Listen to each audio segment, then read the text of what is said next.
Halo semuanya, kenalin nama aku Firda dari Fakultas Farmasi, Program Studi S1 Farmasi, Universitas Muhammadiyah Purwokerto dengan NIM 2408010139. Di sini aku akan menjelaskan tentang 20 alat laboratorium farmasi beserta fungsinya. Yang pertama ada tabung reaksi. Tabung reaksi digunakan untuk mereaksikan suatu zat kimia dalam jumlah yang sedikit. Yang kedua ada corong Bachner. Corong Bachner biasanya digunakan untuk penyaringan vakum. Yang ketiga ada corong pisah. Corong pisah biasa digunakan untuk memisahkan cairan dari dua fase seperti air dan minyak. Yang keempat ada pipet tetes. Biasanya pipet tetes itu digunakan untuk mengambil larutan dalam jumlah yang kecil. Yang kelima ada batang pengaduk yang biasanya digunakan untuk mengaduk larutan. Yang keenam ada beker glass. Biasanya digunakan untuk menuangkan, membuat, dan juga menguapkan suatu larutan. Yang ketujuh ada labu ukur. Labu ukur ini biasanya digunakan untuk membuat larutan dengan konsentrasi yang tertentu. Yang kedelapan ada labu didih yang biasanya digunakan untuk memanaskan larutan.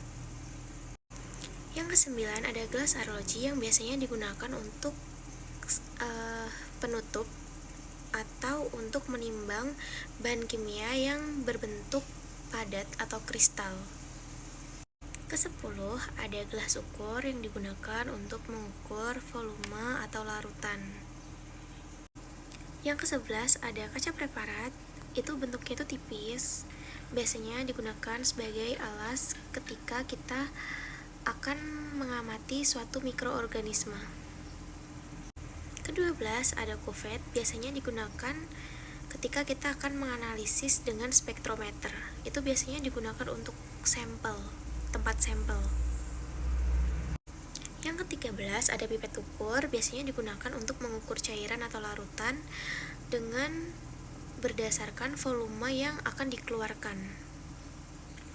Yang ke-14 ada pipet volume atau pipet gondok yang biasanya digunakan untuk mengambil suatu larutan dengan volume yang tepat, yang biasanya itu udah tertera di label yang ada pada bagian yang menggelembung atau yang gondok pada bagian tengah pipet.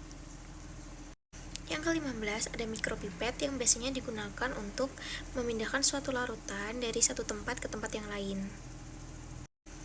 Yang ke-16 ada evaporating dish yang biasanya digunakan sebagai wadah untuk suatu zat yang akan diuapkan dengan suatu pemanasan. Yang ke-17 ada mortar dan pestle, itu biasanya tuh digunakan untuk menghaluskan sampel pada pengujian. Yang ke-18 ada dropping plate atau plate tetes, itu biasanya digunakan untuk mereaksikan suatu zat dalam jumlah yang kecil. Yang ke-19 ada rak tabung reaksi yang biasanya digunakan untuk tempat meletakkan tabung reaksi. Yang terakhir atau yang ke-20 ada bursen atau pembakar spiritus, itu biasanya digunakan untuk memanaskan bahan, baik bahan padat maupun bahan cair.